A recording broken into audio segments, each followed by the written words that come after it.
The desert sun fell like a hammer on the small Arizona town, turning the air thick and still. Dust hung in the spaces between buildings, clinging to rusted fence posts and abandoned cars that had baked too long under that relentless sky. The heat was the kind that made men move slow, that made decisions feel heavier than they should.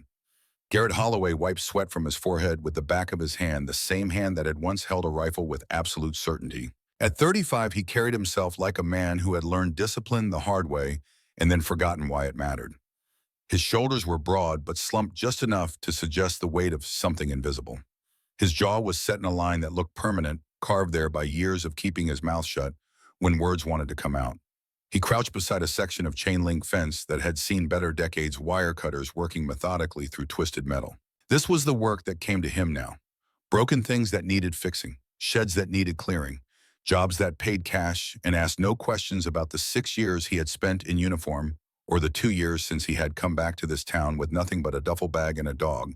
The fence belonged to a rental property on the edge of town, the kind of place where people came and went without saying hello. Garrett had learned not to wonder about his neighbors. The less you knew, the easier it was to sleep. Beside him sat Rex. The German Shepherd was 7 years old now, his black and tan coat beginning to fade at the edges where the sun had done its work. His muzzle had gone gray in the past year, salt and pepper spreading like winter frost. But his eyes were still sharp, still watching everything with the kind of attention that never really rests. Rex had been with Garrett since the beginning. Since the days when Garrett would wake up at 3 in the morning with his heart pounding and his hands shaking, unable to remember where he was. Since the nights when silence felt louder than gunfire. Rex had stayed through all of it, a solid presence, when everything else felt like it was falling apart. People came and went. Rex stayed. Garrett finished the last section of fence and stood stretching his back. The metal scraped as he pulled the damaged section free and set it aside. He would weld the new piece tomorrow when it was cooler. Today was hot enough to make a man stupid if he pushed too hard. He reached for the water bottle in his truck bed, lukewarm now, but better than nothing. As he drank, Rex's posture changed.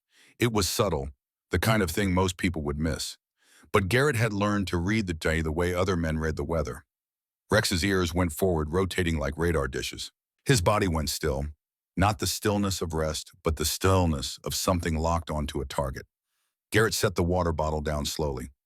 Easy, boy. His own pulse kicked up, that old familiar surge of adrenaline he had learned to hate and depend on in equal measure. Rex did not make mistakes. If the dog sensed something, there was something to sense. The sound came faint at first, almost swallowed by the hum of cicadas that filled the desert air like static. A whimper. Weak and broken, rising and falling in a rhythm that spoke of pain. Not human, but alive. Rex pulled against the lead nails, clicking on the cracked concrete. Garrett let him move forward, following the dog's nose toward the back of the rental complex where weeds pushed up through gravel and the sun bounced harsh off corrugated metal siding.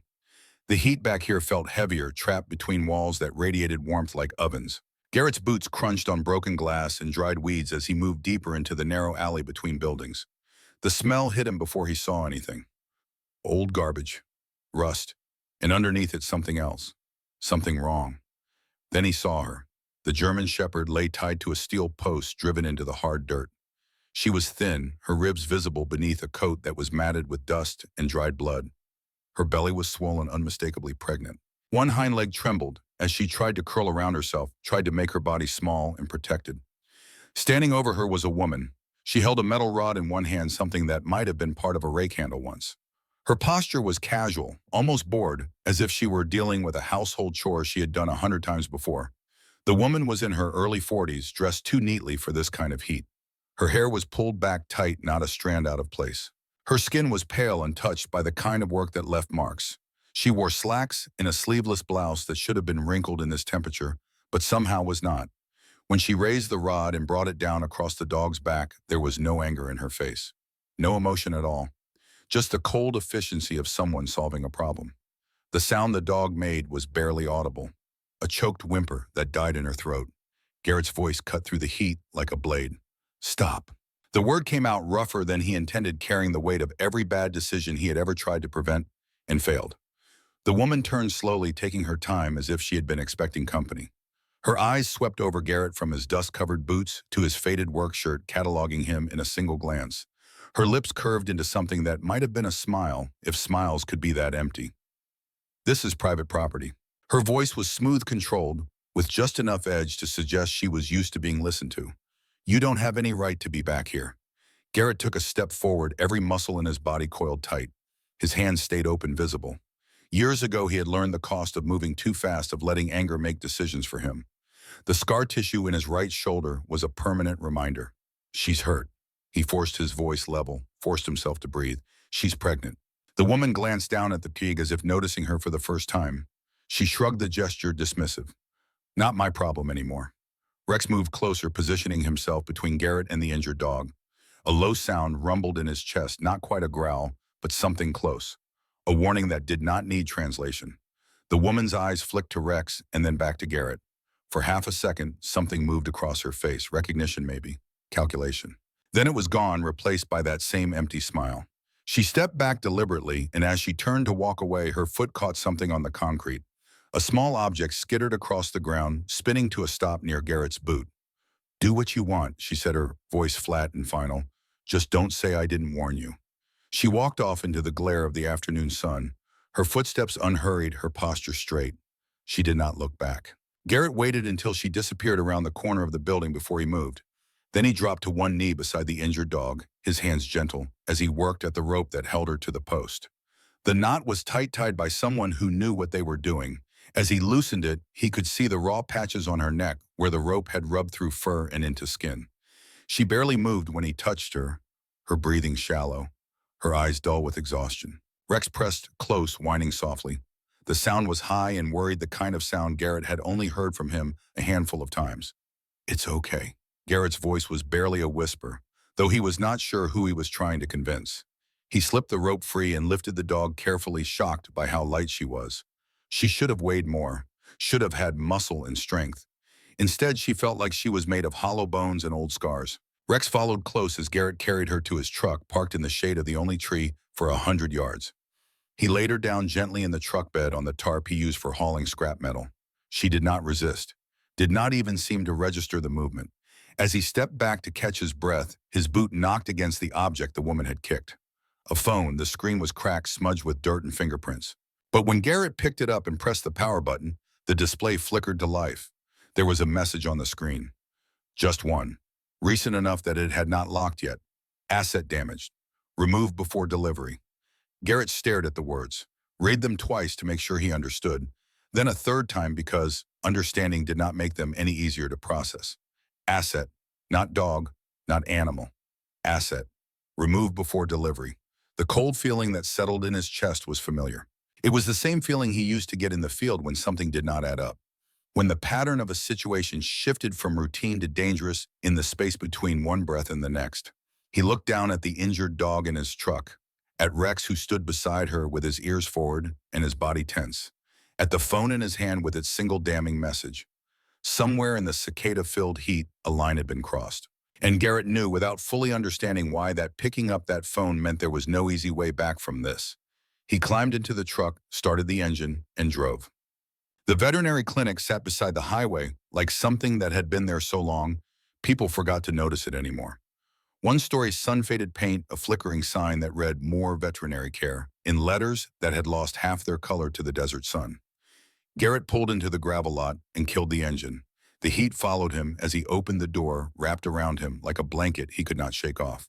He moved to the truck bed and lifted the injured dog again, cradling her against his chest. Rex jumped down and stayed close, his body a solid presence at Garrett's side. The clinic door chimed as Garrett pushed through. Inside, the air was marginally cooler, stirred by an oscillating fan that pushed warm air in lazy circles. The smell of antiseptic and old wood filled the small waiting room. A woman emerged from the back, wiping her hands on a towel. She was tall and lean, somewhere in her early 50s, with gray-streaked brown hair pulled into a loose bun.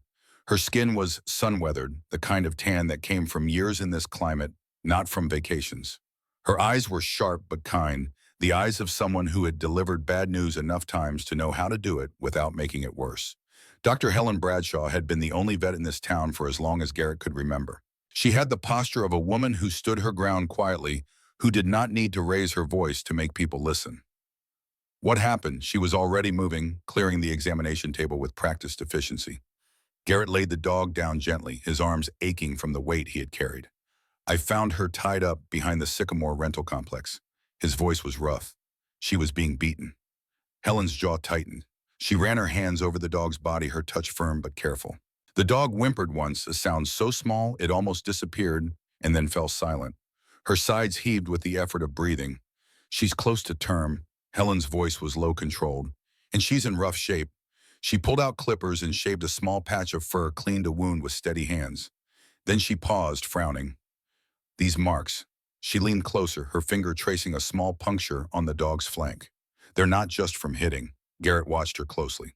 What do you mean? Helen straightened, pushing her glasses up the bridge of her nose. Injection sites, at least two.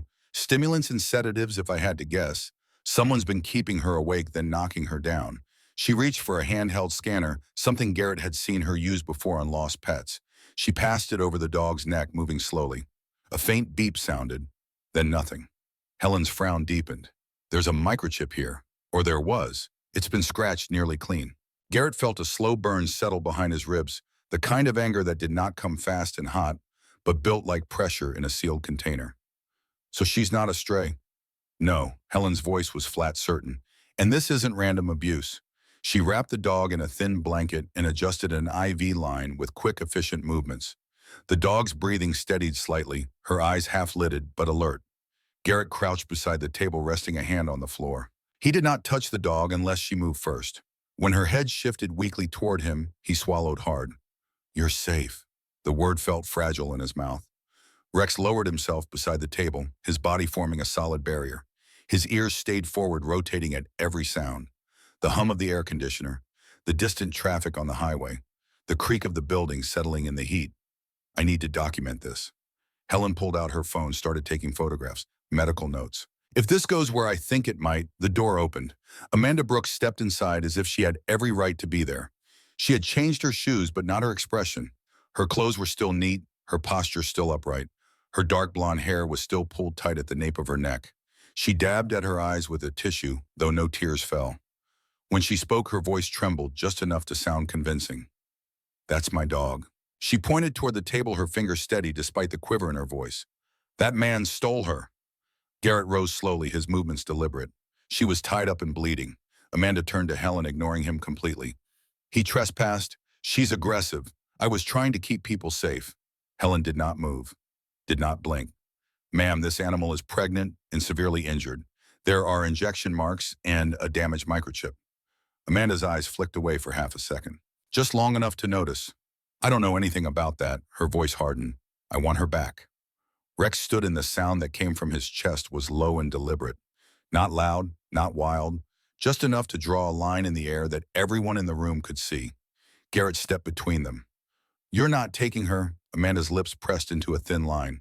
You have no proof. Helen cleared her throat. Actually, I do. Medical records, photographs, and your behavior right now isn't helping your case.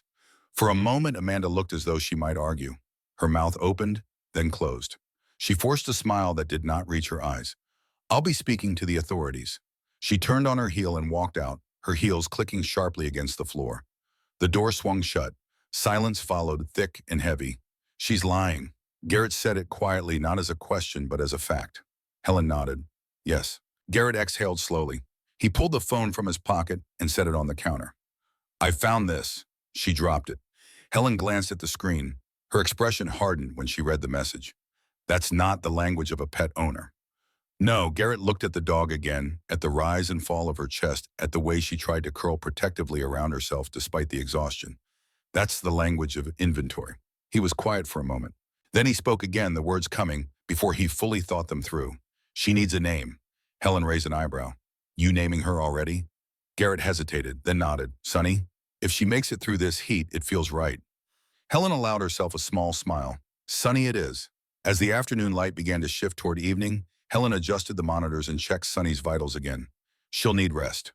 Minimal stress. If whoever hurt her comes back, it won't be for her health. Garrett stiffened. You think they'll try to take her? I know they will. Helen's voice was certain. Whatever she was used for, it didn't stop when she got pregnant. She became a problem. Garrett thought of the message on the phone. Removed before delivery. His stomach tightened. I can't leave her here. Not if she's a target. Helen studied him for a long moment. You have somewhere safe, Garrett pictured his small rental house. The peeling paint, the single working fan, the way Rex always lay facing the door. Safe enough, for now. Helen nodded slowly. Then take her. I'll document everything. If she goes into labor early, bring her straight back.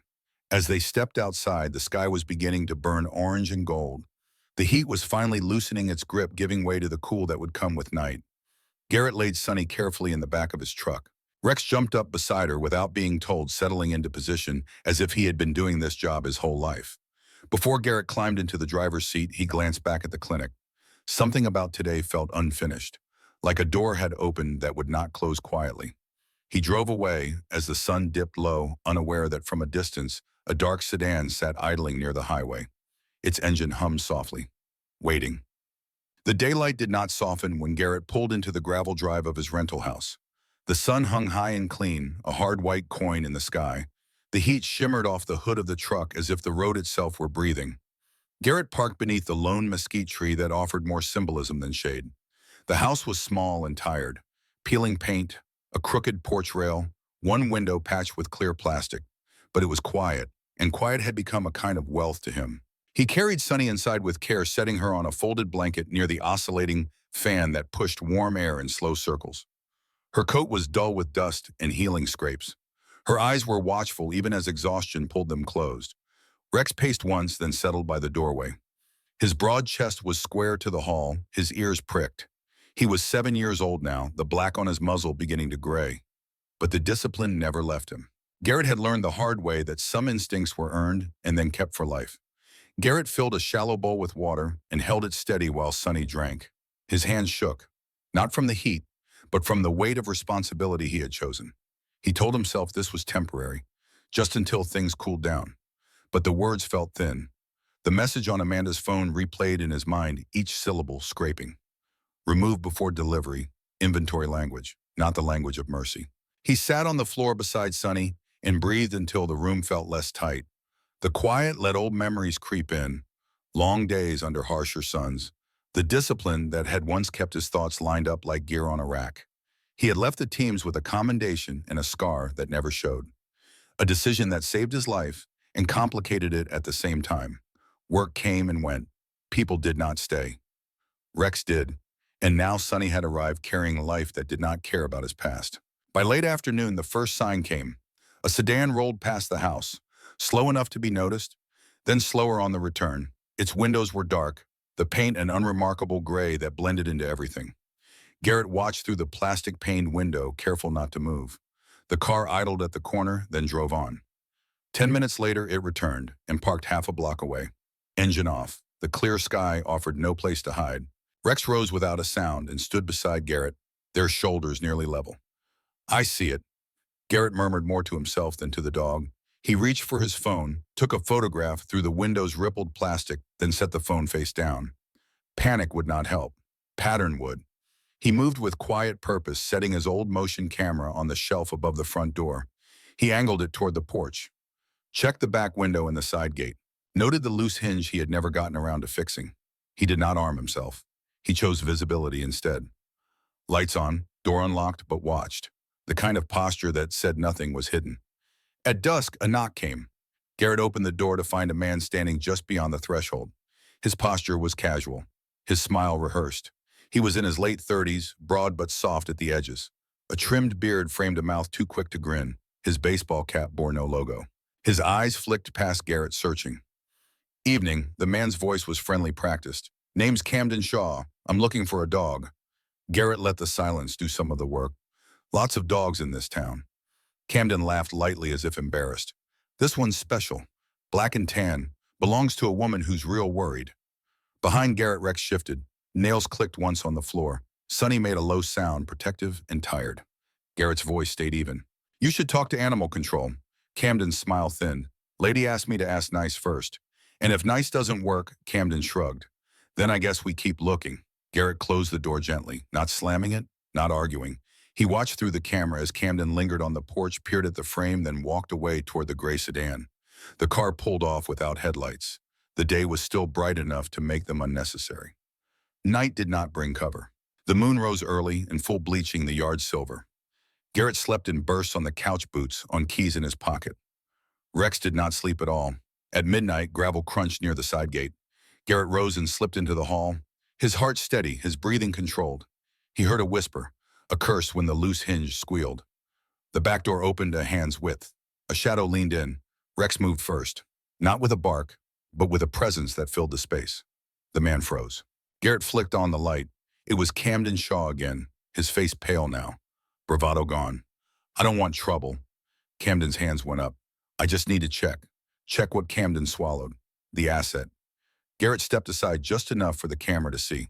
"Say that again." Camden's eyes darted to the lens. He hesitated, then exhaled. "I'm paid to recover animals. That one's marked. She's not supposed to be here." Marked by who? Camden looked at Sunny, at her swollen belly, and something in him wavered. "Amanda," he said it finally. "She handles the cleanups when something goes wrong." Garrett nodded once, recording every word. "And pregnancy." Camden's mouth twisted. "Complication." Garrett held the silence until it broke. "Leave. Now." Camden backed out, stumbled, and ran. The gray sedan started somewhere down the block and disappeared into the night without lights. Garrett sat on the floor after palms flat against the wood, feeling the echo of the moment. Sunny shifted and pressed her nose to his knee. He rested his hand on her head, a promise without words. Rex returned to the doorway and lay down, a wall with breath. By morning, the house was still standing. Garrett drove Sunny back to Dr. Bradshaw's clinic under the honest glare of the sun. Helen met them at the door, her eyes sharpening when she saw the set of Garrett's shoulders. "They came." Garrett said it simply. Helen nodded. "I expected as much." She examined Sunny, listening, counting breaths. "Stress isn't helping." Then she met Garrett's gaze. "But she's strong." As Garrett left, he noticed the same gray sedan parked across the highway, engine idling. A woman sat behind the wheel, sunglasses hiding her eyes. The heat bent the air between them. Garrett did not look away. Under a sky too clear to offer excuses, the game had changed, and Garrett knew it would not wait for night to make its next move. The afternoon arrived without mercy. Heat pressed against the windows of more veterinary care, flattening the air until even breathing felt deliberate. The small clinic's aging air conditioner rattled inside the walls, pushing out little more than warm relief. Outside, cicadas sang in relentless waves, a reminder that the sun ruled everything in this corner of Arizona. Garrett wiped his forearm across his forehead as he stood near the exam table. Sunny lay on her side atop a clean blanket, her breathing uneven now, her body tense with the unmistakable rhythm of labor. Her black and tan coat was damp fur clinging to her ribs. Her amber eyes were bright with pain and determination. She did not cry out. She bore down in silence, jaw clenched, as if instinct had taught her that weakness invited danger. Helen worked with practiced efficiency, her movements calm despite the oppressive heat. She had changed into fresh scrubs that morning, but sweat already darkened the fabric at her collar and along her spine. Her hands moved with the confidence of 3 decades treating animals in crisis. "She's strong." Helen's voice was steady as she checked Sunny's vitals again. "But this heat isn't helping. We need to keep her as calm as possible." Rex lay pressed against the side of the table, his broad back forming a quiet wall. His ears rotated at every sound, the rattle of the air unit, the hum of traffic beyond the highway, the scrape of boots outside the clinic door. Garrett noticed it at the same moment Rex did. Footsteps, multiple pairs, moving with purpose. The clinic door swung open hard enough to make the bell rattle against the frame. Vanessa Blackwell stepped inside sunlight, framing her like a spotlight she had not earned. She wore a sleeveless cream blouse and dark slacks, her posture rigid despite the heat, her face pale beneath carefully applied makeup. 2 men followed her, in both tall, both broad-shouldered, dressed in work jackets that made no sense in this temperature. Their eyes moved quickly, measuring the room, cataloging exits and obstacles. "There she is." Vanessa pointed towards Sunny as if indicating a misplaced package, her voice shaking with manufactured urgency. "I'm here to take her." Garrett stepped forward, planting himself between Vanessa and the table. His voice was level, but his muscles were coiled tight. "She's in labor." Vanessa's lips pressed into a thin line. "That's not your concern." Helen straightened from where she had been monitoring Sunny's contractions, folding her arms across her chest. "It's very much my concern. This animal is under my care and she's not going anywhere." Vanessa laughed, the sound sharp and humorless like glass breaking. "You're a vet in a rundown clinic in the middle of nowhere. You don't get to decide what happens to my property." Sunny let out a low, strained sound, her body tightening with another contraction. The sound cut through the tension in the room like a knife. Garrett felt something snap into place inside him. Not anger, not panic, but the kind of cold clarity he used to feel in the field when a situation was about to turn dangerous. He reached into his pocket and pulled out the cracked phone Vanessa had dropped behind the rental complex days earlier. He did not raise his voice, did not make threats. He simply tapped on the screen with deliberate movements and turned it outward, starting the live stream. The camera captured everything. The overheated clinic with its flickering fluorescent lights. The trembling bag on the exam table sides heaving with labor. The woman in expensive clothes demanding possession. The two men looming behind her like hired muscle. Garrett held the phone steady, his face calm, his voice carrying the same even tone he had used 1,000 times before when de-escalating volatile situations. This is a pregnant German shepherd. He spoke quietly as if telling a story to a friend across a table. She was tied up, beaten, drugged, and left in the sun to die. And this woman says she owns her. Vanessa's eyes went wide. Her hand shot out. Turn that off. The words came out sharp, the manufactured emotion dropping away to reveal something colder underneath. Turn that off right now. Garrett did not move. The phone stayed level, the camera capturing Vanessa's face as her composure began to crack. And this he continued, angling the phone to show Sunny's scarred legs, the healing wounds, the injection sites Helen had documented, is what was done to her. Outside, the cicadas continued their relentless song. Inside the clinic, time seemed to stretch and compress at once. The air felt heavy, charged with the kind of tension that precedes violence or revelation. Sunny pushed again, her body moving with ancient instinct. Helen moved instantly, her hands gentle, but sure, guiding and supporting.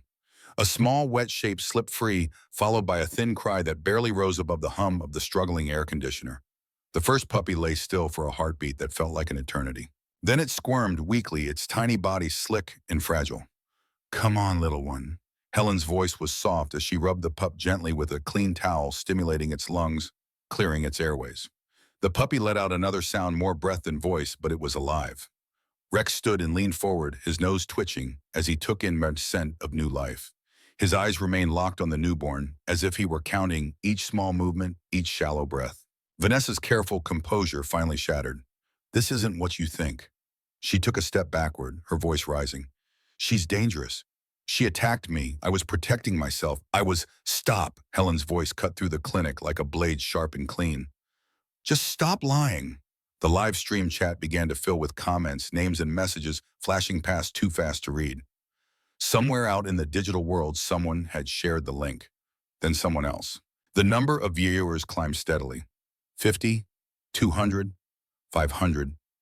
Vanessa seemed to realize too late that she was being watched by more than just the people in this room. That there was no script she could follow, no performance that would erase what the camera had already captured. Sunny strained again, her body moving with the rhythm of life itself. A second puppy arrived, this one stronger, its cry sharp and insistent as it announced its presence to the world. Helen worked quickly, clearing its airway, checking for abnormalities, then placing it beside its sibling near Sunny's warmth. Then a third puppy came, smaller than the others, emerging almost silently. It did not cry, did not move, just lay there, its tiny chest barely fluttering. That one's weak. Helen's brow furrowed with concern as she lifted the puppy carefully. We need towels, warm towels, now. Garrett moved without thinking, setting the phone down on the counter, where it continued to stream the camera, now capturing the scene from a fixed angle. He grabbed the stack of clean towels Helen kept in a warming cabinet and brought them to her. His hands were steady despite the heat, despite the eyes watching through screens hundreds or thousands of miles away. Helen wrapped the smallest pup, gently rubbing it with careful pressure, trying to stimulate its lungs, trying to coax it into taking that first crucial breath. Garrett held the bundle close to Sunny's belly, letting the mother's warmth surround the struggling newborn. The puppy did not cry, but its chest continued to flutter, faint but persistent. Rex lay down beside the table, his body aligned perfectly with Sunny's, creating a barrier of fur and muscle and loyalty. His dark eyes never left the weak pup, as if he could will it to keep fighting through sheer force of attention. Vanessa stumbled backward as sirens began to wail faintly in the distance, growing louder with each passing second. Someone outside the clinic shouted something unintelligible. One of the men who had come with Vanessa muttered a curse under his breath and moved toward the door. You did this. Vanessa's voice broke as she pointed at Garrett, her fingers shaking. You don't know what you've ruined. You don't understand what you've done. Garrett looked at Sunny, exhausted and protective, despite her pain. He looked at the three fragile lives pressed against her warmth, each one fighting to survive.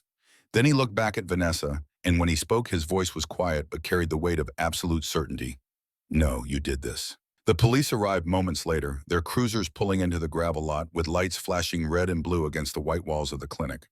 Officers emerged, uniforms dark against the glare of the afternoon sun. They took in the scene through the open door, the phone still streaming on the counter. The veterinarian's detailed notes spread across the workspace. The exhausted dog surrounded by her newborn puppies. Deputy Catherine Dalton was among them, her sharp eyes assessing everything in seconds. She had been a cop in this town for 20 years, long enough to recognize the difference between a domestic dispute and something darker. She walked to Vanessa with measured steps. Ma'am, I'm going to need you to come with me. Vanessa tried to summon the persona she had worn so carefully. This is a misunderstanding. That man stole my dog. I have paperwork. I have save it. Kit's voice was flat. We'll sort it out at the station.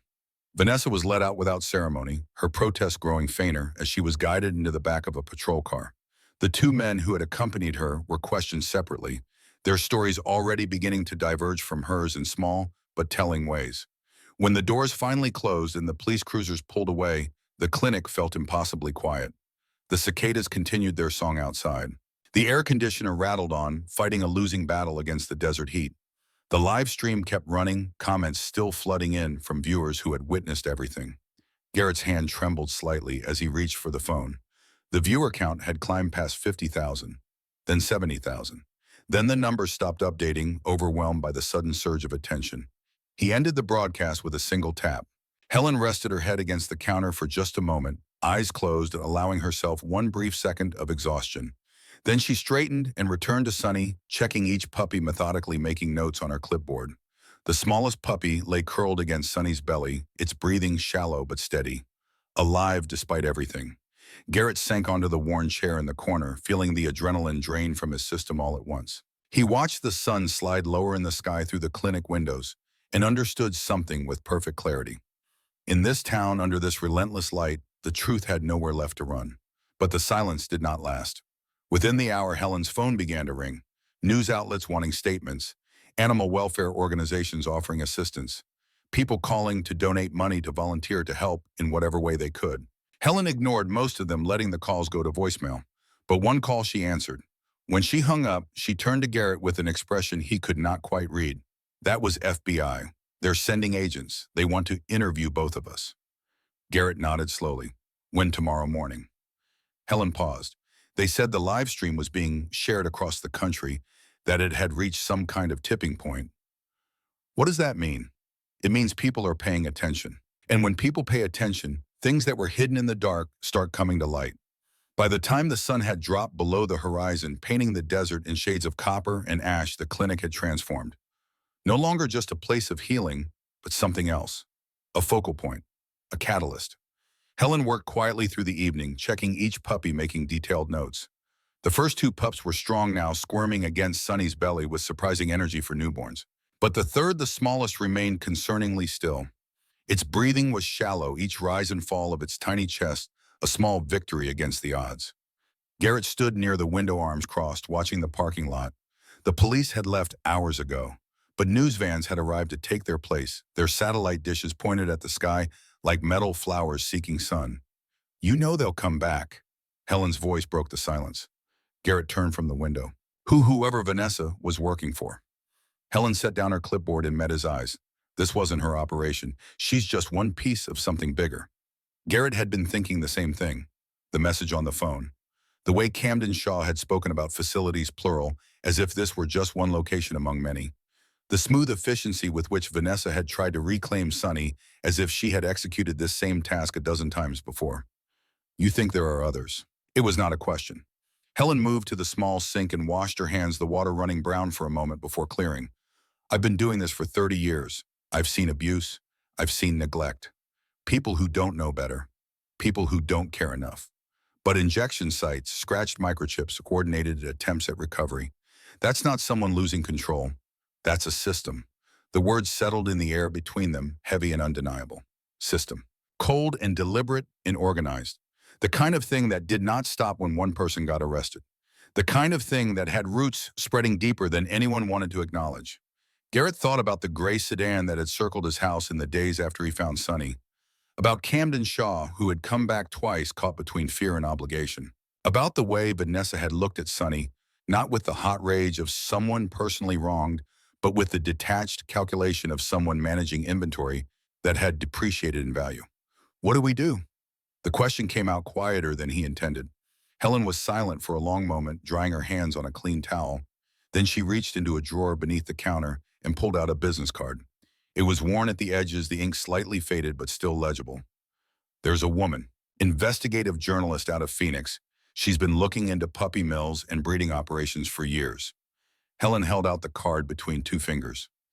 Her name's Evangeline Thorne. People call her Eva. Garrett took the card and studied the name printed in simple black font. You trust her? As much as I trust anyone who asks the right questions and doesn't stop until she gets answers. Helen turned back to Sonny, adjusting the blanket around the sleeping pups. If there's a story here, she'll find it. And if there's a bigger operation behind all this, she'll expose it. Garrett slipped the card into his pocket. The small rectangle of paper felt heavier than it should, weighted with implication and consequence. Outside, full darkness had fallen. The kind of darkness that only exists in the desert far from city lights, where the stars press down like witnesses to everything that happens below.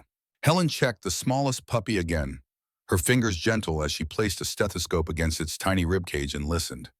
The heartbeat was there, faint but steady, a small drum, keeping rhythm with life itself. He's a fighter. Helen's voice carried something that might have been hope. Just needs time. Garrett crouched beside the table, close enough to see the pup's miniature paws perfectly formed despite their fragility. Close enough to see the way its nose twitched in whatever dreams newborns might have. He thought about giving it a name, making that kind of commitment. But names felt like promises, and he was not certain yet what promises he could keep. Rex shifted his position, his graying muzzle lowering to rest near the smallest pup. The gesture was protective, almost paternal. Garrett had never seen his dog behave this way before, had never seen Rex take on this kind of guardian role with such deliberate intention. You've got a new mission, don't you, boy? Rex's tail thumped once against the floor, a single beat of acknowledgement. Helen straightened, pulling off her examination gloves and dropping them in the waste bin. I'm going to stay here tonight. Keep monitoring them. You should go home. Get some rest while you can. Garrett shook his head. I'll stay. Helen did not argue. She had learned over the years that some people needed to see things through, needed to maintain their vigil, even when logic said they could step away. She simply nodded and moved to the small back room where she kept a cot for nights like this. She returned with 2 blankets, handing one to Garrett. Couch is yours. Try not to think too loud. These walls are thin, and I need at least a few hours of sleep. Garrett took the blanket and settled onto the worn couch near the front window. It smelled like antiseptic and old fabric and the accumulated weight of years, but it was better than nothing. He lay on his back, staring at the water-stained ceiling tiles, listening to the sounds of the clinic settling into night. The hum of the refrigerator in the back room, the occasional whimper from Sonny as she shifted to accommodate her puppies. The steady, reassuring rhythm of Rex's breathing. Sleep did not come easily. His mind kept circling back to the same questions, wearing grooves in his thoughts, like water over stone. Who was Vanessa working for? How many other dogs were out there right now, tied up and beaten, and waiting for someone to find them? And what would happen when the people behind this operation realized that Garrett was not going to let it go, was not going to walk away and pretend he had not seen what he had seen? Somewhere around 2 in the morning, Garrett's phone buzzed against his chest where it rested in his shirt pocket. He had turned it back on hours ago just in case. The screen lit up with a notification that cut through the darkness of the clinic. An email. The sender's name was unfamiliar, but the subject line stopped him cold. I saw your stream. We need to talk. Garrett sat up slowly, careful not to make noise that might wake Helen in the back room. He opened the email. It was short and direct, written with the efficiency of someone who did not waste words. My name is Evangeline Thorne. Dr. Bradshaw gave me your contact information. I've been tracking breeding operations in the Southwest for 3 years. What you found today isn't isolated. It's part of something much bigger, much more organized than most people realize. If you're willing to help me connect the dots, where I can show you how deep this goes, call me when you're ready. A phone number followed, nothing else.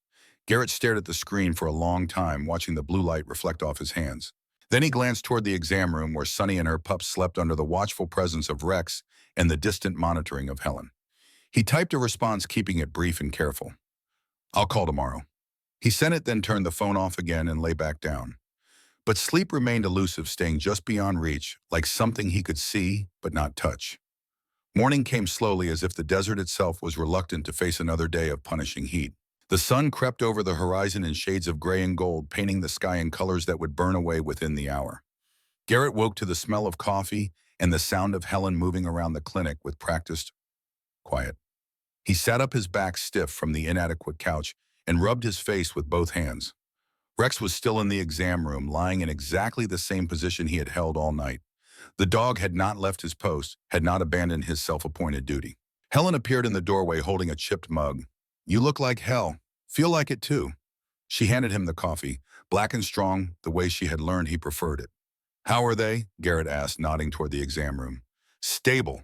Helen's voice carried cautious optimism. "The smallest one made it through the night. His breathing is still shallow, but it's more regular than it was. That's a good sign." Garrett stood, his joints protesting the movement, and walked to the doorway. He looked in at Sunny and her pups, at this small family that had somehow become his responsibility. The smallest puppy was nestled close to Sunny's belly, its tiny body rising and falling with each breath.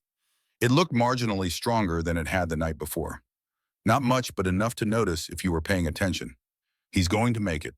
Garrett's voice carried certainty, not hope. A statement of fact rather than wishful thinking. Helen joined him in the doorway, coffee mug cradled in both hands. "You sound sure." "I am." They stood there together in companionable silence, watching the small drama of survival play out in miniature. Then Helen spoke again, her tone shifting to something more serious. "That reporter, Eva Thorne, she called me early this morning, said you were going to reach out." Garrett took a sip of his coffee, the bitter heat cutting through the fog in his head. "I am. Be careful with her." Helen's eyes remained on the puppies as she spoke. "She's very good at what she does. Maybe the best investigative journalist I've ever met. But she's relentless. Once she gets her teeth into a story, she doesn't let go until she's torn it open and exposed everything inside. Make sure you're ready for that before you pull her into this. Sounds like someone else I know." Helen smiled faintly. "Fair enough." Garrett pulled out his phone and dialed the number from the email. It rang twice before a woman's voice answered, crisp and alert despite the early hour. "This is Eva." Her voice carried the kind of efficiency that came from years of working to deadlines, of condensing complex stories into their essential truths. "Garrett Holloway, you emailed me about the dog." "I did." There was a pause, the sound of papers rustling in the background. "I watched your live stream.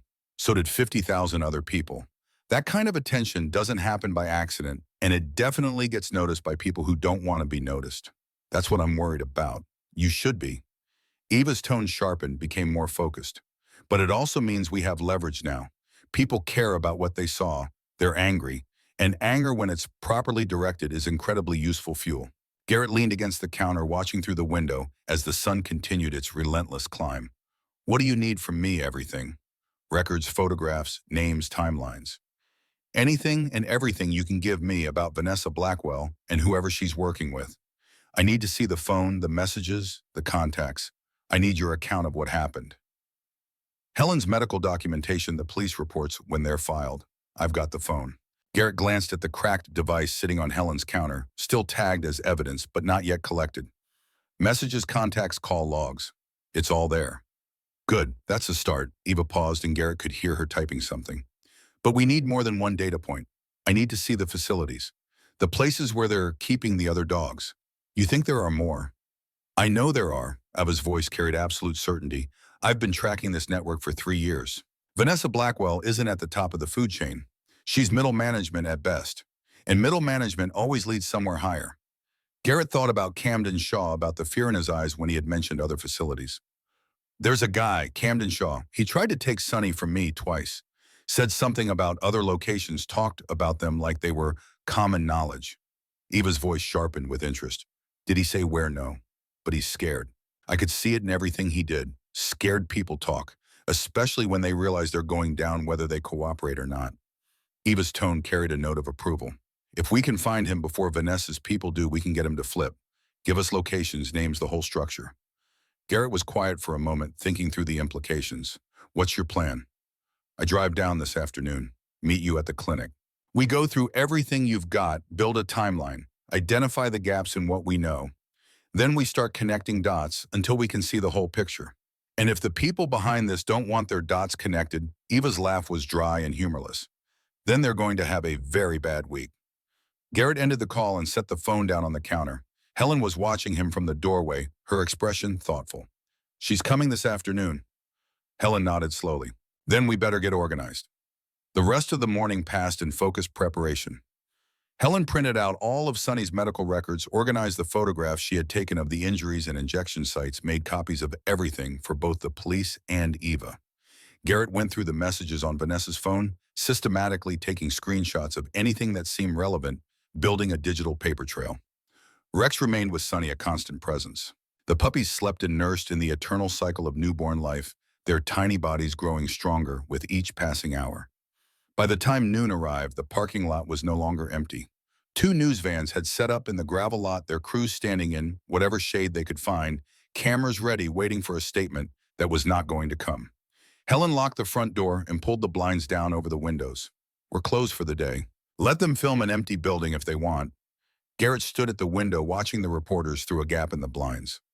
One of them was setting up a tripod. Another was speaking into a microphone, gesturing toward the clinic as if explaining a siege. They're going to turn this into a circus. Let them try. Helen's voice was firm with conviction. We control the narrative, not them. We have the facts, the evidence, the documentation. They have speculation and the need to fill airtime. At exactly 2 o'clock, a silver sedan pulled into the lot, navigating around the news vans with practiced ease. A woman stepped out, tall and lean, probably in her late 20s.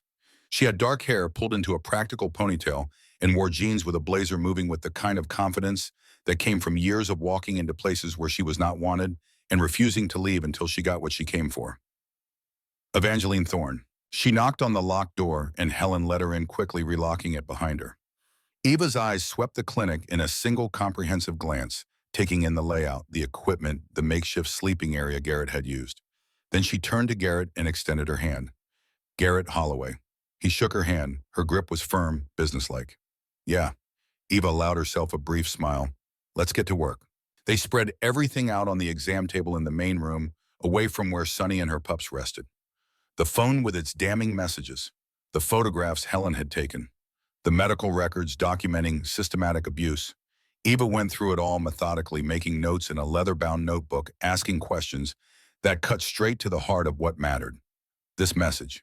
She held up Vanessa's phone, indicating the text they had all read a dozen times. Asset damaged. Removed before delivery. That's not the language of dog breeding. That's trafficking terminology. Asset. Delivery. This is inventory management. That's what I thought. Garrett leaned against the counter, arms crossed. Eva pulled out her laptop and started typing with the kind of speed that suggested she could think and transcribe simultaneously. Within minutes, she had pulled up records that Garrett would not have known how to access. Business licenses, property deeds, incorporation documents, surveillance footage from public cameras near the rental complex where Garrett had found Sonny. Vanessa Blackwell owns 3 properties in Arizona.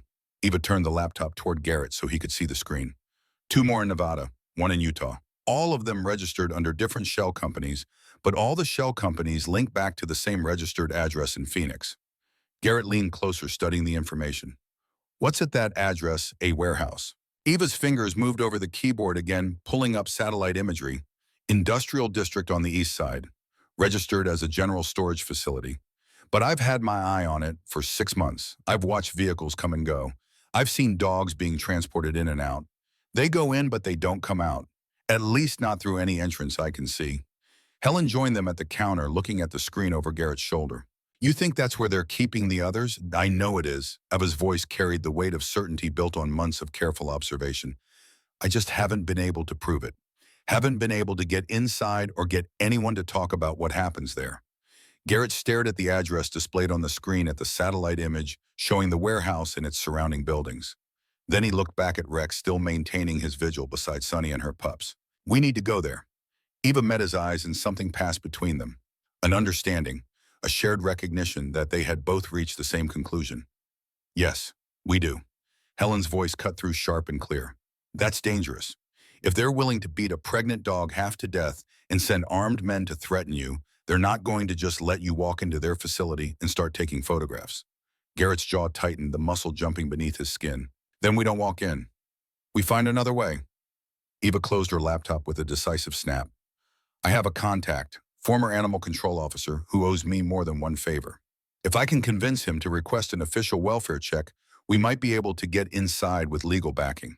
How long will that take? A day, maybe two. He's careful about sticking his neck out, and he'll want documentation before he acts. Garrett shook his head. We don't have 2 days. Camden said something about a buyer. If they're moving product, if they're about to transport dogs out of state or out of country, we need to move faster than that. Eva's expression hardened into something determined and unyielding. Then we moved tonight. The sun was setting when they finalized the plan, painting the desert sky in shades of burning copper and deep violet. Ava would drive to the warehouse with Garrett. They would scout the perimeter, document what they could see, gather photographic evidence. If they witnessed anything illegal, anything that suggested imminent danger to animals, they would call the authorities immediately. Helen would stay at the clinic with Sunny and the pups. She would monitor the live stream comments that were still pouring in, looking for any useful information from viewers who might have knowledge of similar operations. She would be their lifeline, their connection to help if things went wrong. Rex would go with Garrett. That part was non-negotiable. As they prepared to leave, Helen pulled Garrett aside in the clinic's narrow hallway, her voice low enough that Eva would not hear. Be careful. Her eyes searched his face with an intensity that made him pause. These people have already shown they're willing to hurt animals without hesitation. Don't give them a reason to escalate to hurting people. Garrett nodded, understanding the weight behind her words. I'll be careful. Helen's expression softened slightly. You're a good man, Garrett Holloway. Better than you give yourself credit for. Don't forget that out there. He did not know what to say to that, so he simply squeezed her shoulder once before turning to follow Eva to her car. Before Garrett climbed into the passenger seat, he glanced back at the clinic. Through the window, he could see Sunny lying with her pups, all of them safe for now. The smallest one still nameless, still fighting. For a moment, he considered turning back, staying where it was relatively safe, letting someone else handle what came next. But then he thought about the message on Vanessa's phone. Asset damaged, removed before delivery, cold and clinical. The language of people who saw living creatures as nothing more than inventory to be managed and disposed of. He thought about the other dogs, the ones still tied up somewhere, still waiting, still suffering. He climbed into Ava's car. She started the engine and they drove into the gathering darkness. The drive to Phoenix took 2 hours through desert that stretched flat and empty under a sky that deepened from purple to black. Ava drove with focused precision, her hands steady on the wheel, her eyes fixed on the road ahead. The headlights cut through the darkness, illuminating nothing but asphalt and the occasional tumbleweed rolling across their path. Garrett sat in the passenger seat, Rex in the back, with his head resting on the center console between them. For the first half of the drive, neither human spoke. There was not much to say. They both understood what they were doing, and they both understood the risks. It was Eva who finally broke the silence. Helen told me about you, about what happened before you came back here. Garrett kept his eyes on the road ahead. She say anything specific, just that you served? That you came back different? Eva's voice was matter-of-fact, not probing. That you've been looking for something to hold on to. Garrett was quiet for a moment. Yeah, something like that. You find it. He thought about Sunny, about Rex's unwavering loyalty, about the choice he had made to stop instead of walking past that day behind the rental complex. Maybe. Starting to. Ava nodded, seeming to accept that. For what it's worth, what you did with that live stream was smart. You created witnesses, made it impossible for them to make this disappear quietly. Wasn't trying to be smart, was just trying to show people what was happening. Sometimes those are the same thing. The industrial district materialized out of the darkness, like something conjured from the desert itself. Streetlights were sparse here, casting long shadows that pooled between buildings like spilled ink. The warehouse Eva had identified sat at the end of a cracked access road, surrounded by chain-link fence topped with coils of razor wire that gleamed dully under the weak lights. Eva killed the headlights as they approached, parking the sedan behind a defunct storage facility about a block away. She pulled out her camera, a professional-grade DSLR with a telephoto lens, and checked the settings with practiced efficiency. Stay low, stay quiet. We're just here to observe and document. Her voice carried the weight of experience. If we see anything actionable, we call it in and get out. We're not heroes. We're witnesses. Garrett nodded, though part of him bristled at the constraint. Rex jumped out when he opened the door, immediately falling into position at his side, years of training evident in every movement. They moved through the shadows, keeping to the edges of the access road, where gravel gave way to hard-packed dirt. The warehouse loomed ahead, a squat concrete structure with small windows set high in the walls. Light leaked from one of them, pale and flickering like a failing fluorescent tube. As they got closer, Garrett heard it. The sound that had led him to sunny days ago. Whimpering, low and broken and defeated. But not just one voice. Multiple dogs, their cries forming a chorus of misery that made his jaw clench. Eva raised her camera and started shooting the shutter, clicking softly in the darkness. Garrett moved to the fence, peering through the chain link at what lay beyond. In the dim light spilling from the building, he could make out shapes. Cages. Dozens of them arranged in neat rows like inventory in a warehouse, which is exactly what they were. Inside the cages, dogs. German shepherds, golden retrievers, Labrador retrievers, breeds that commanded high prices from the right buyers. Breeds that people paid thousands of dollars for, never knowing where they came from or what they had endured. All of them were thin. All of them were silent, except for those occasional whimpers that escaped despite their learned helplessness. Garrett's hands tightened on the fence until his knuckles went white. How many? Eva lowered her camera, her face grim in the darkness. At least 30 that I can see from here. Maybe more inside the building. A door opened on the side of the warehouse, spilling yellow light across the gravel lot. A man stepped out carrying a metal bucket that sloshed with each step. He walked to one of the cages, opened it without ceremony, and dumped something inside. Food perhaps, or water. He did not check on the animal, did not pause to see if it was sick or injured, just moved mechanically from cage to cage, completing a task he had clearly performed hundreds of times before. When he finished his circuit, he went back inside and closed the door. The yellow light vanished, leaving only darkness and the distant whimpering. Ava kept shooting her camera, capturing everything. We need to get closer. I need clear shots that will hold up in court. Garrett scanned the fence line, his eyes adjusting to the darkness. There. He pointed to a corner where the chain link had pulled away from its post, creating a gap just wide enough for a person to slip through. They moved along the perimeter, staying in the deepest shadows. Rex followed without a sound, his training and instinct working in perfect harmony. When they reached the gap, Garrett pulled the fence back carefully and slipped through. Eva followed, her camera slung over her shoulder. Inside the compound, the smell hit them like a physical force. Waste and decay, and something chemical that burned the back of the throat and made the eyes water. Garrett pulled his shirt up over his nose and mouth, breathing through the fabric as he moved toward the nearest cage. The dog inside was a German shepherd female, her coat matted and dull with neglect. She looked up at Garrett with eyes that held no hope, no expectation of rescue or kindness, just exhaustion and the dull acceptance of suffering. Garrett crouched beside the cage, his voice barely a whisper. I'm sorry. The dog did not move, did not even acknowledge his words. Eva was photographing everything with systematic precision. The cages, the conditions, the dogs themselves. Her face was set in a hard line, her jaw clenched so tight that muscles jumped beneath her skin. Then they heard voices. Garrett froze. Eva lowered her camera. Rex's ears went forward, his entire body tensing into a coiled spring ready to explode into action. Two men emerged from the warehouse, walking toward the cages with the casual confidence of people who believed they were alone and safe. One was the man Garrett had seen earlier distributing food. The other was Camden Shaw. Garrett's pulse kicked up. He grabbed Eva's arm and pulled her behind a stack of empty shipping crates, pressing himself flat against the rough wood. Rex dropped low to the ground beside them, perfectly still. The men stopped near the center of the compound, close enough that every word carried clearly through the night air. Buyers coming tomorrow night. Camden's voice was tight with stress, with fear barely contained. Everything needs to be ready, all of them healthy enough to pass inspection. The other man grunted, a sound of acknowledgement rather than agreement. What about the one that got away? The breeding bitch. She's gone. Camden's tone was bitter, laced with frustration. That fucking seal and his dog made sure of it. Live streamed the whole thing. 50,000 people watched. Amanda's in custody. The whole operation is compromised. The other man swore a long string of profanity that echoed off the concrete walls. So what do we do now?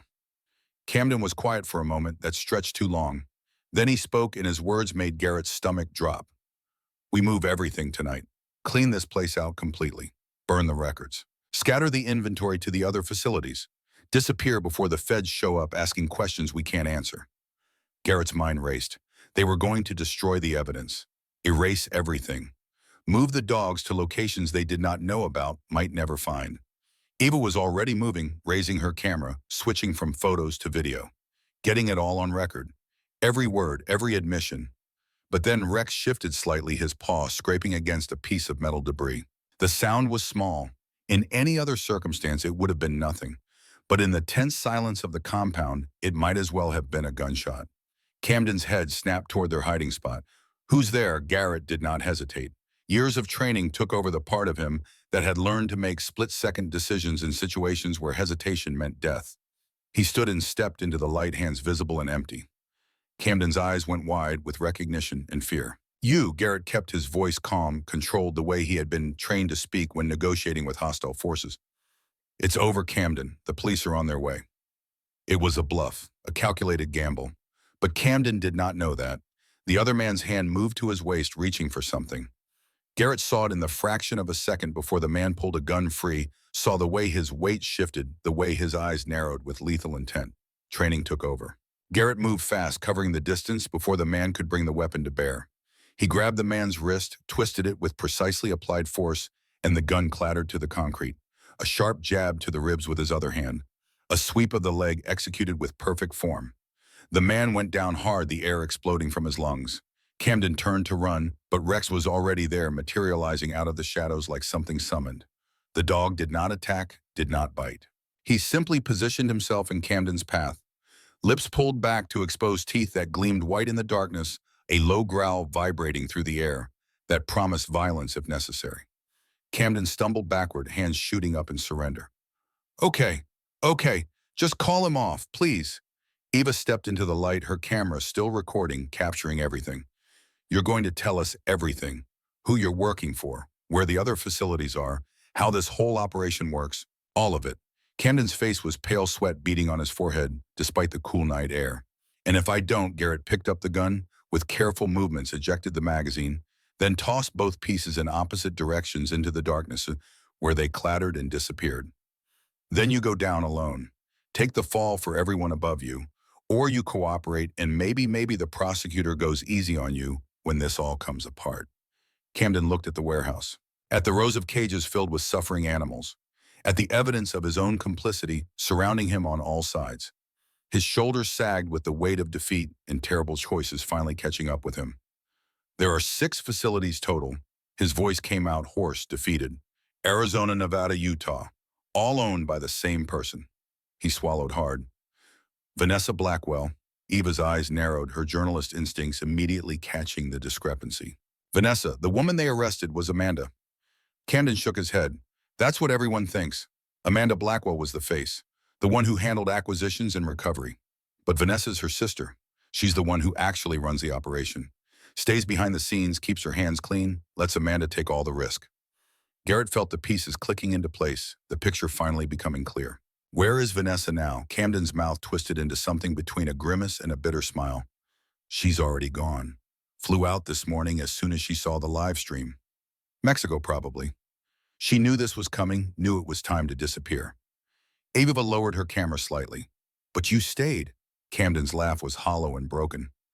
"I didn't have a choice. I'm in debt up to my neck. Gambling, bad investments, stupid decisions. Vanessa owns that debt. She owns me. If I run her, people find me, and I'm dead. If I stay, I'm dead. There's no winning play here." Garrett studied him, seeing not a monster, but a broken man who had made terrible choices and was finally facing the consequences. "You have one choice left, the only one that matters. Help us shut this down completely. Testify against Vanessa and everyone else involved. Give the feds everything they need to dismantle this network." Camden looked at him for a long moment, something shifting in his expression. Then he nodded slowly. "Okay, I'll do it." Sirens wailed in the distance, growing louder with each passing second. Eva must have called them during the confrontation, her phone in one hand, while the camera recorded with the other. Red and blue lights began to flicker against the buildings as police cruisers and FBI vehicles poured into the industrial district from multiple directions. Officers swarmed the compound with practiced efficiency, securing the scene, separating the suspects, beginning the methodical process of documentation and evidence collection. Animal control arrived with transport vans handlers, moving carefully among the cages, speaking in soft voices to dogs who had forgotten that humans could be kind. Garrett stood back and watched it all unfold, feeling strangely disconnected from the chaos. Rex sat beside him, calm now that the immediate threat had passed, his work done. Evia was giving a detailed statement to one of the FBI agents, handing over her camera, her notebook, everything she had gathered. The agent's expression grew increasingly grim as he reviewed the footage as the scope of what they had uncovered became clear. Camden was in handcuffs, but he was talking. Names spilled from him like water from a broken dam. Addresses, bank account numbers. The locations of the other facilities. The names of buyers who paid premium prices for stolen dogs with falsified papers. Everything he knew offered up in exchange for the possibility of mercy. Deputy Kit Dalton arrived just as the first transport van was being loaded with rescued dogs. She walked over to where Garrett stood, watching her uniform crisp despite the late hour, her expression unreadable in the flashing lights. "You've had quite a week." Garrett shrugged, suddenly feeling exhausted down to his bones. Seemed like the right thing to do. Kit glanced at the cages being systematically emptied, at the evidence being cataloged, at the operation being dismantled, piece by piece. "How many 43 dogs here?" The FBI agent who answered was a woman in her 30s, badge clipped to her belt, eyes sharp with professional focus. All stolen from breeders' kennels and private owners across 3 states. Some going back 2 years. Kit shook her head slowly. "Hell of a thing." Garrett's phone buzzed in his pocket, a text from Helen, simple and direct. "Sonny and the pups are stable. All vitals good. Come home when you can." He showed the message to Kit, feeling something unclench in his chest. "I need to get back." Kit nodded. "Go, we'll handle the rest. We'll need a full statement from you tomorrow, but tonight you've done enough." Eva walked over as Garrett turned to leave, Rex falling into step beside him. "You did good work tonight. We did good work. All of us." Eva allowed herself a tired smile. "I'm going to write this story. It's going to be everywhere. Every news outlet, every platform. People need to know what was happening here." Garrett thought about Sonny still recovering at the clinic, about the smallest pup still fighting for every breath. Just make sure they know this wasn't about me. It was about them, the ones who couldn't fight for themselves. Eva's expression softened with understanding. "I will." The drive back through the desert felt longer than the drive out, though the distance was the same. The adrenaline had drained from Garrett's system, leaving behind a bone-deep exhaustion that made his hands shake slightly on his thighs. Eva drove in silence, seeming to sense that he needed quiet to process everything that had happened. When they finally pulled into the clinic parking lot, the sky was just beginning to lighten in the east, that deep blue that comes before dawn. Helen was waiting outside despite the early hours, Sonny on a leash beside her, the dog moving slowly but steadily. The 3 pups were in a carrier at her feet. "How are they?" Helen's smile was genuine, reaching her eyes. "Strong. All of them. Even the little one is starting to show some real fight." Garrett knelt beside the carrier and looked at the smallest pup. Its eyes were barely open, but it was moving with more purpose than before, squirming toward the warmth of its siblings. He reached in and gently lifted it, cradling the tiny body against his chest. The pup made a small sound, more breath than voice, but it was there. "You made it, little guy." Helen watched him with an expression he could not quite read. "You going to name him?" Garrett thought for a moment, feeling the fragile weight of the puppy in his hands, thinking about his grandfather, who had served in a different war, who had come home and built a life despite the scars. "Boone. After my grandfather. He was a fighter too."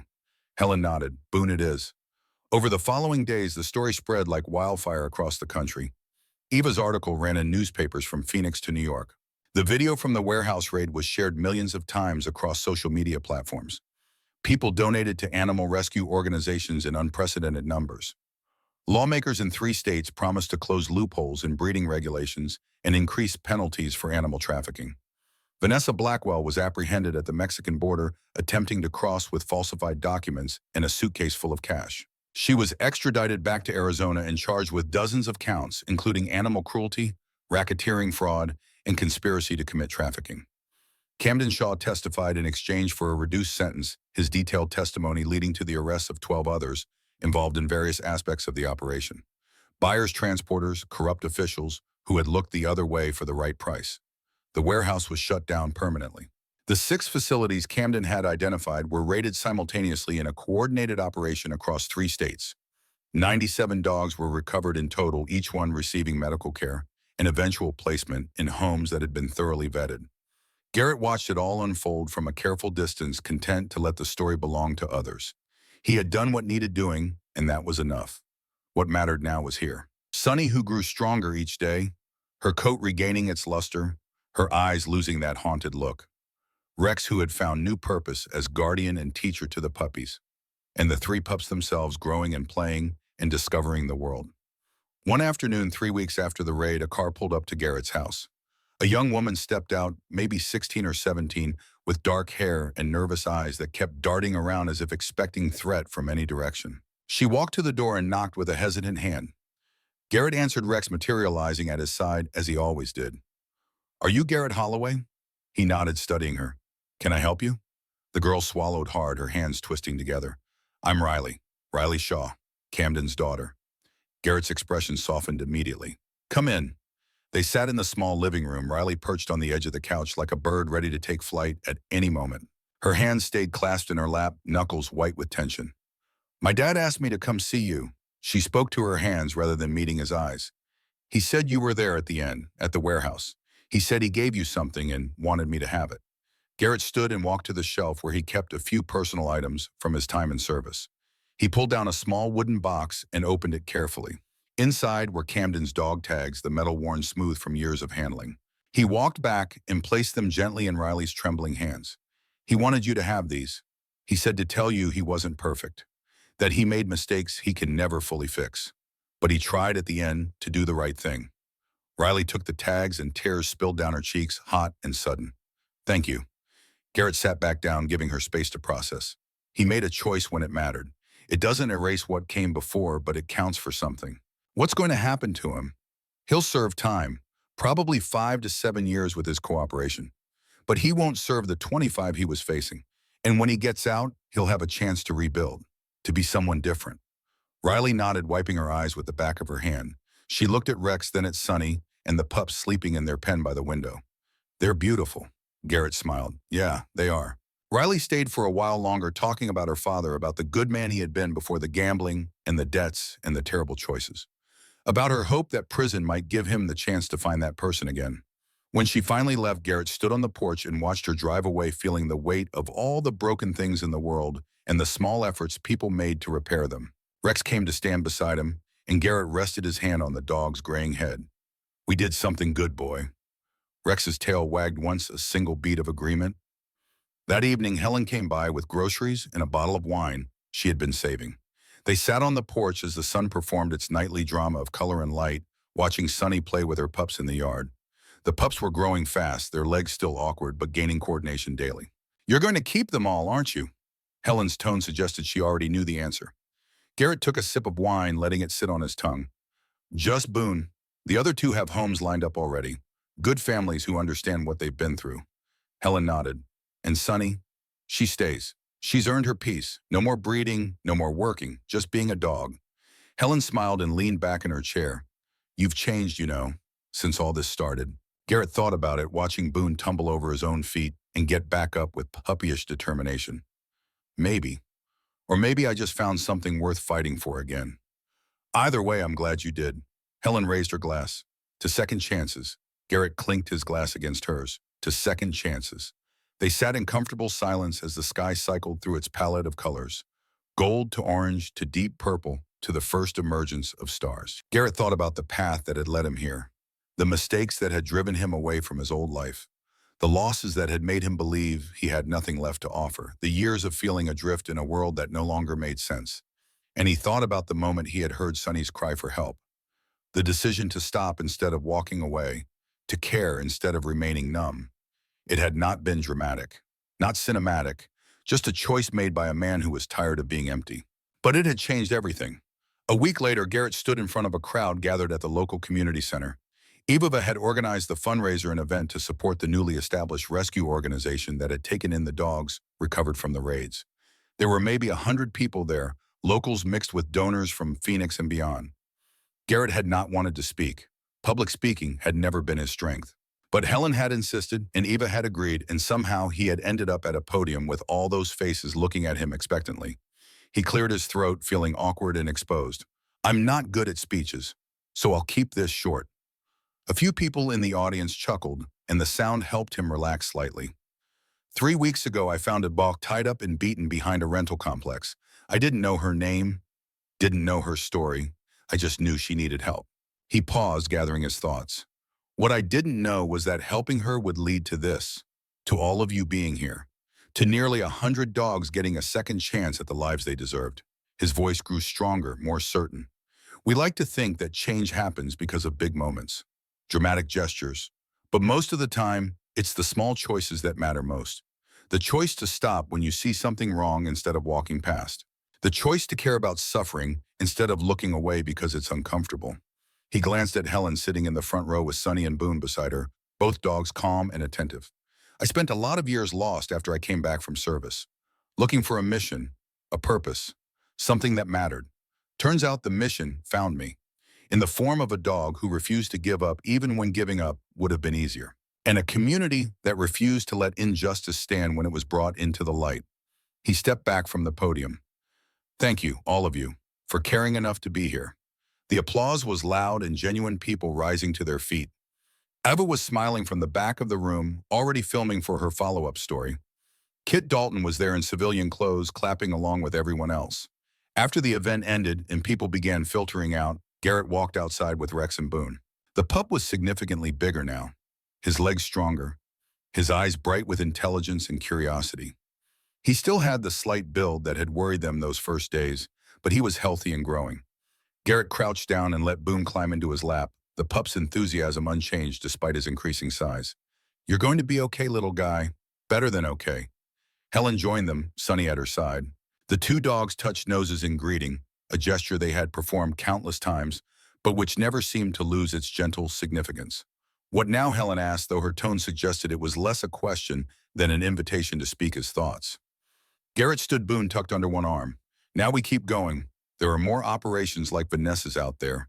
More dogs suffering. More people who think they can get away with it because no one's paying attention. You're going to keep fighting. It was not a question, but Garrett nodded anyway. As long as it takes, Helen extended her hand. Then you're going to need help. A partner who knows the veterinary side, who can document abuse properly, who can testify in court when needed. He looked at her, understanding what she was offering. You sure? I'm sure. Helen's grip was firm when they shook. This matters, and I'm tired of patching up the aftermath without addressing the cause. They stood there as the last light faded from the sky, two people who had found purpose in the shared mission of protecting those who could not protect themselves. It was not dramatic. It was not the kind of moment that would make headlines, but it was real and it was enough. 6 months later, Garrett stood in the yard of his house watching Rex and Boone play in the evening light that turned everything golden. The house itself looked different now. Fresh paint covered the weathered wood. The fence had been properly repaired. The window no longer had plastic covering a crack. Small changes, but they transformed the place from a dwelling into a home. Inside, Helen was organizing files for their nonprofit, Second Chance K9. Haven had officially launched 3 months ago.